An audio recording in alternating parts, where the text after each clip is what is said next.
കൊലപാതകം നടന്ന ദിവസം എന്താ സംഭവിച്ചതെന്ന് കിരൺ ഇതുവരെ പറഞ്ഞില്ല.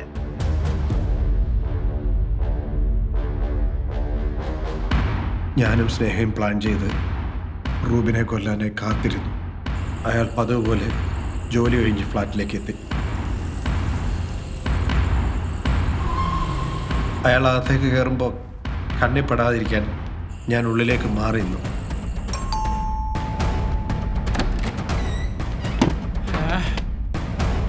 എന്തായി എന്താ തീരുമാനം?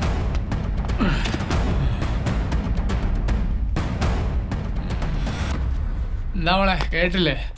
ഞാൻ പറഞ്ഞല്ലോ എനിക്ക് പറ്റത്തില്ല. എപ്പോഴും എപ്പോഴും ഇങ്ങനെ റിപ്പീറ്റ് ചെയ്ത് പറയാനും ബുദ്ധിമുട്ടുണ്ട്.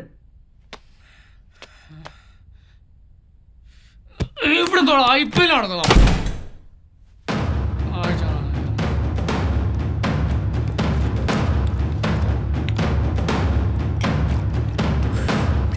എല്ലാത്തിനും കാരണം നിന്റെ ഈ കുടിയാ.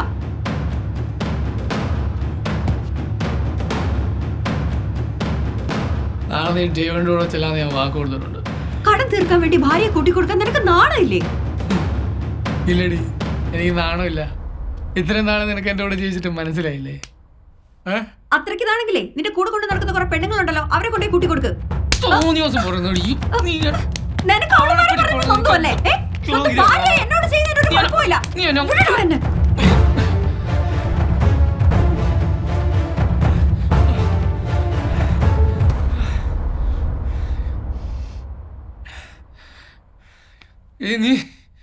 ആണല്ലോ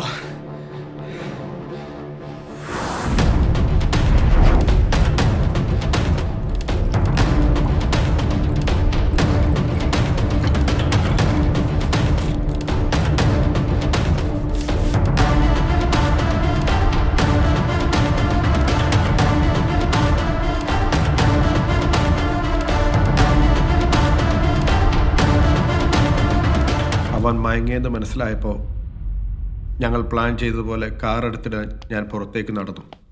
പെട്ടെന്നായിരുന്നു റൂബിൻ സ്നേഹയെ ആക്രമിക്കാൻ തുടങ്ങിയത്. അവളെ രക്ഷിക്കാൻ ശ്രമിച്ച എന്നെ റൂബിൻ തള്ളി താഴെ.